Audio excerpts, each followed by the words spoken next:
2장 6절에 해의 존재성과 유일성 그리고 론스키안의 두 번째 시간입니다. 우리는 앞 시간에 제2계 제차 선형미방이 주어졌을 때 초입값 조건을 만족하는 해가 유일하다는 것을 직면했었습니다.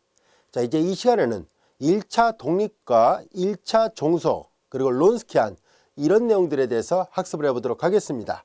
자, 먼저 1차 독립, 1차 종속에 대한 수학적 정의는 다음과 같이 되어 있습니다.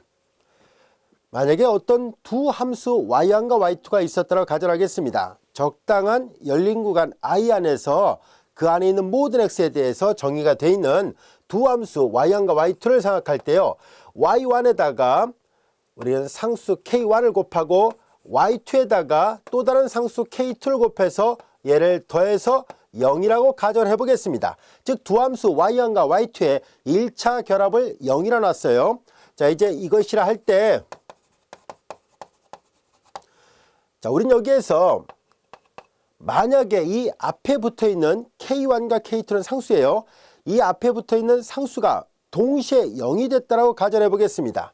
만약에 k1과 k2가 동시에 0이면 이렇게 1차 결합을 0이라 놨을 때 k1과 k2가 동시에 0이면 이때 우리는 이 y1과 y2는 서로 독립이라고 정의를 합니다. 약속이에요. 독립이라고 정의를 합니다. 만약에 그렇지 않은 경우죠. 즉 k1과 k2가 동시에 0이 되는 경우를 제외한 나머지 모든 경우입니다. 즉 동시에 0이 되는 걸 제외한 나머지 모든 경우는 둘 다 0이 아니거나 또는 k1인 0인데 k2가 0이 아니거나 또는 k2가 0인데 k1이 0이 아니거나 이런 식이에요. 그래서 적어도 어느 하나가 0이 아닌 경우라고 말할 수 있습니다. 그래서 적어도 어느 하나가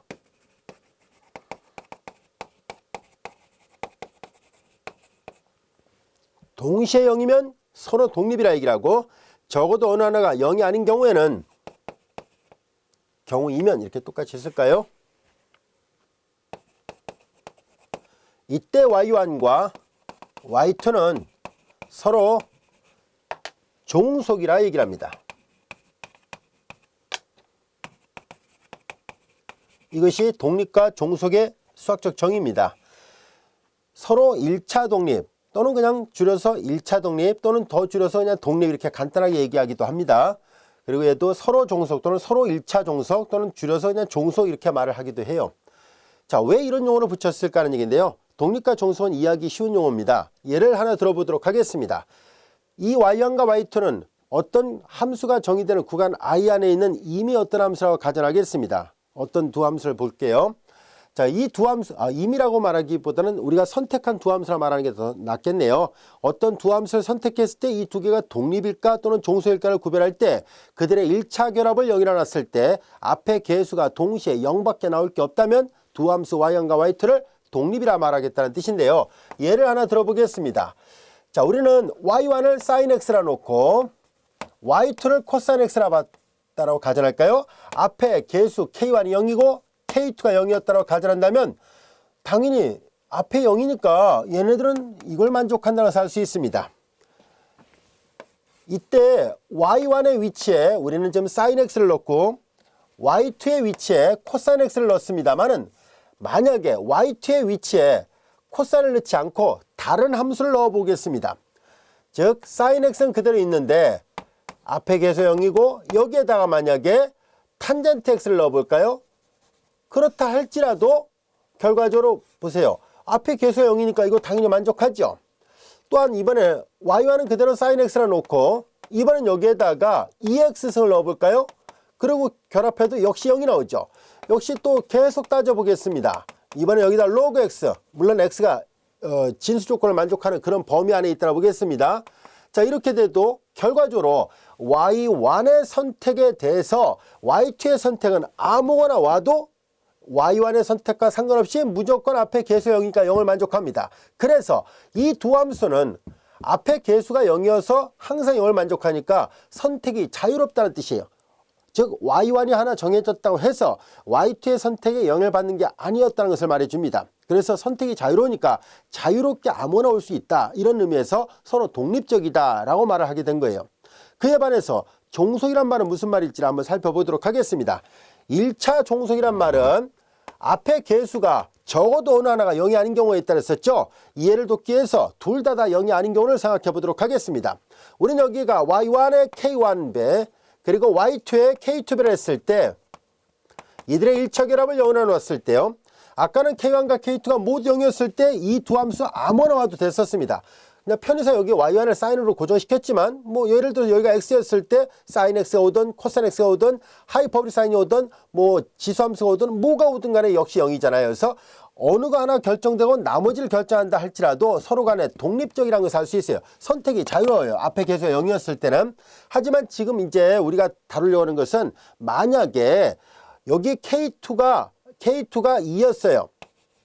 예를 든 거예요. 만일 K2가 2였고 K1이 2였고 K2가 마이너스 1이었더라 보겠습니다. 마이너스 1. 그리고 Y2 이렇게 됐을 때 이거 볼까요?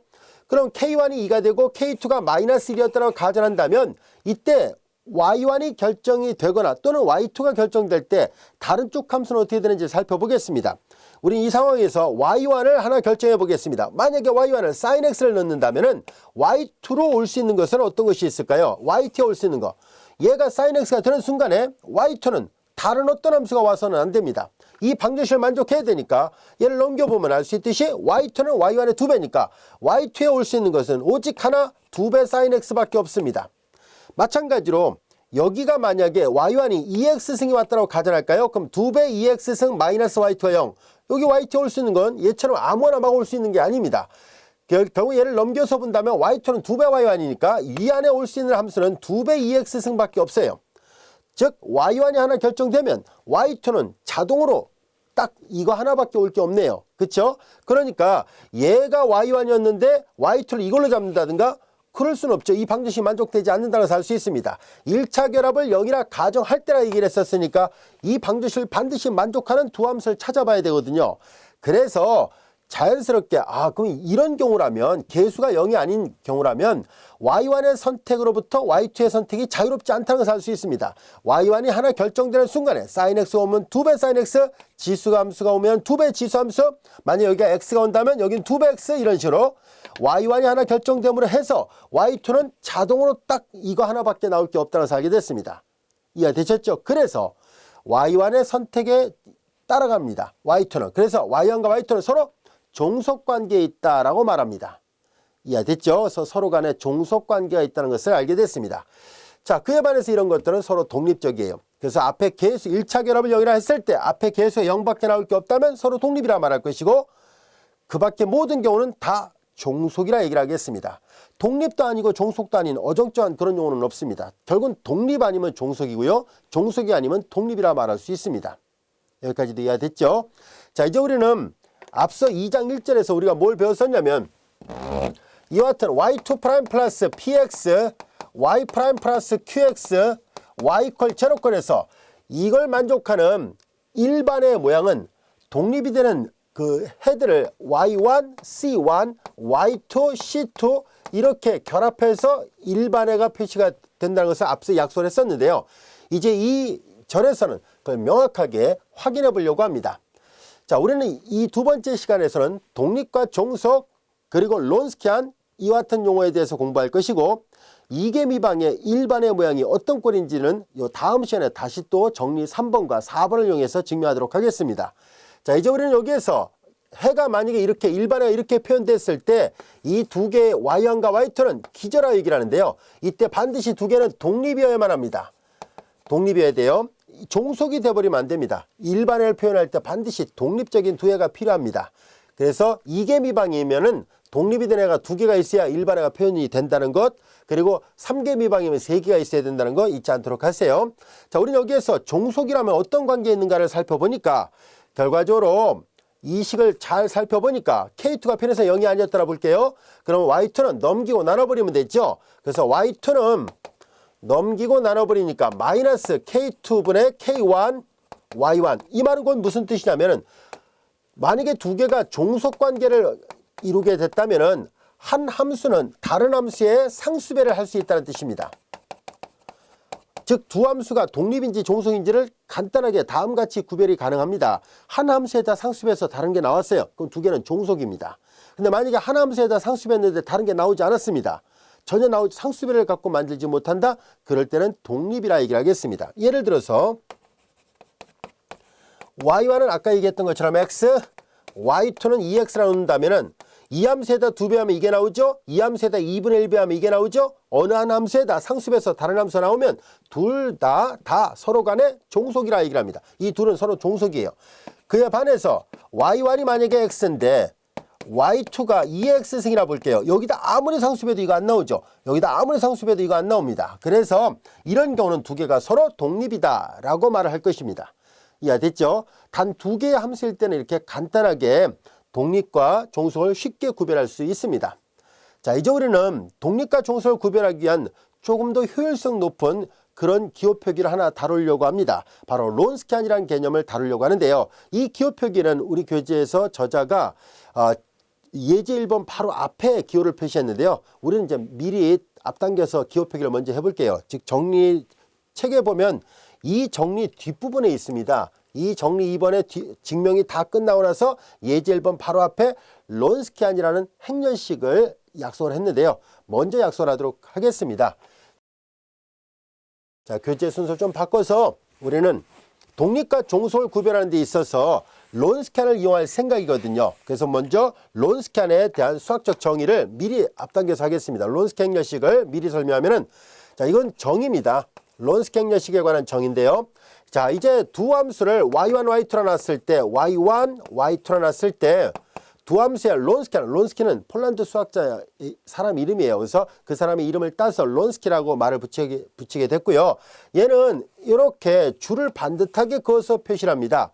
이미 행렬식을 공부한 학생은 이 기호가 낯설지 않을 수도 있는데요. 혹시라도 이 교과과정 순서에 오면서 행렬식을 배운 적이 없다면요.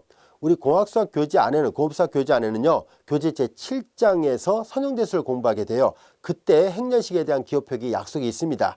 자, 그리고 이 행렬식은 별로 어렵지 않습니다. 행렬은 길쭉한 괄호를 써서 표시하는 데 비해서 행렬식은 반듯하게 줄을 그어서 표시하거든요. 자, 이제 y1, y2의 론스키의 행렬식이라는 것은, 자, 여기가 1행, 여기는 2행이라고 1열, 2열이라 합니다. 여러분들 고등학교 때 배웠던 이 길쭉한 행렬 또는 이렇게 끝을 구부린 것들 행렬인데요. 행렬식은 얘네들과 다르게 줄을 반듯하게 그어서 표시를 합니다. 그 기호표기만 잘 이해하고 있으면 되고요. 나중에 자세하게 또 배웁니다. 우리 7장에서. 자, 이제 두 함수를 일행에다 배열합니다. y1과 y2예요. 그리고 두 번째는 이 두 함수가 다 같이 미분 가능하다라고 가정하겠습니다. 얘를 미분하면 y1', 얘를 미분하면 y2'. 바로 위에 있는 함수를 미분해서 두 번째에다 배열했어요. 자, 이렇게 해서 만든 행렬식을 론스키안 또는 줄여서 론스키안 간단하게 얘기를 하고요. 우리말로 풀어서 얘기하면 론스키가 만든 행렬식이라는 뜻에서 론스키 행렬식이라고 얘기를 합니다. 보통 이제 줄여서 많이 표현하니까요. 론스키안이라고 말을 하도록 하겠습니다. 이 행렬식은 행렬과는 다르게 행렬은요, 순화 문자를 적당하게 배열한 거에 불과하니까 이 자체로는 계산이 안 됩니다. 하지만 행렬식은 다음같이 계산하는 것을 할 수 있는데요. 이 규칙은 사라스 방법이라 합니다. 사라스 방법이라 하는데요. 사실 정의가 아니라 하나의 셈법을 이 사라스라는 프랑스 사람이 좀 더 간결하게 만들어냈는데요. 우리 책에선 저자가 저 7장에서 얘를 이렇게 하는 것을 정의하자라고 약속을 하고 넘어갔는데요. 엄밀하게 말해서는 얘는 정의가 아니라 사라스가 만든 셈법이에요. 좀 빨리 계산할 수 있는 셈법이거든요. 나중에 우리가 그 선형대수 교과정을 공부하게 될 때 정확하게 행렬식의 정의는 어떻게 되는지 그때 따로 설명하도록 하겠습니다. 자, 지금은 그냥 결과만 활용하도록 할게요. 사라스가 만든 이 간편 계산 방법은 뭐냐면, 자, 왼쪽에서 오른쪽 아래를 곱합니다. 그러니까 y1, y2'이에요. 그리고 오른쪽에서 왼쪽 아래를 곱한 걸 빼요. 이렇게 곱한 걸 빼는 거예요. 이렇게 x대로 계산합니다. 이렇게 곱한 값에서 이렇게 곱한 값 빼는 거죠. 그러니까 마이너스 y1, y2를 먼저 쓸게요. 편의상 미분하는 거 먼저 쓰고 미분하는 걸 나중에 씁시다. 자, 이렇게 계산한 것을 사라스 방법이라 합니다. 2차 행렬식에 대한 사라스 규칙은 x대로 계산합니다. 1행 1열, 2행 2열이죠. 1행 1열의 원소와 2행 2열의 원소를 곱한 값에서 1행 2열과 2행 1열의 원소를 곱한 걸 빼면 됩니다. 이것을 이제 우리는 이런 모양으로 계산한 이것을 우리는 론스키안이라고 줄여서 얘기를 하도록 하겠습니다. 자, 이제 이렇게 됐어요. 자, 여기 계산한 거 이해됐죠? y1, y2 프라임 마이너스 y2, y1 프라임입니다. 그래서 론스키가 만든 이 행렬식의 셈법을 이용하도록 하겠습니다.